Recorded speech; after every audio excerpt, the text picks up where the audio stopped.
This time we are incorporating color to our rotating hexagon. What I have here for the first few statements, we import the turtle, and then the screen, I named it scrin, and then I wanted my background color to be pink. We want the background and spirograph to be contrasting very well from each other. And then I name my turtle T. I want my turtle to be hidden while it is generating the colored hexagon. And then I want my pen size to be a moderate 8.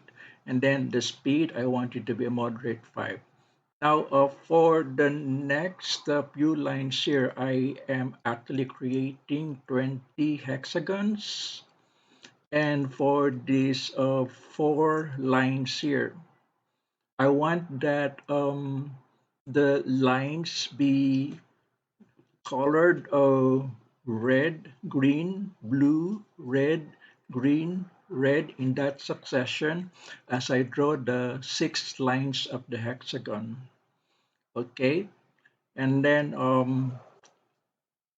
yeah, these 2 last lines, t.forward 140. This is the first line, which is colored red, and then after drawing the first colored line, I will make my mouse be directed 60 degrees to the right, and then the second line will be drawn using the second color green. Okay, I want to point out that why is this 18 here? Because I want to create 20 hexagons um, that are rotated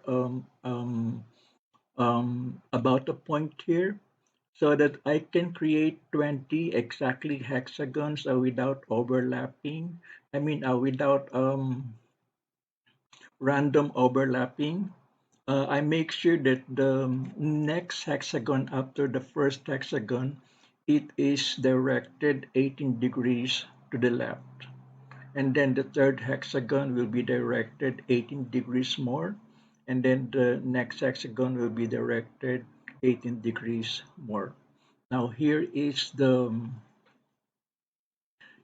generated rotated hexagon with colors.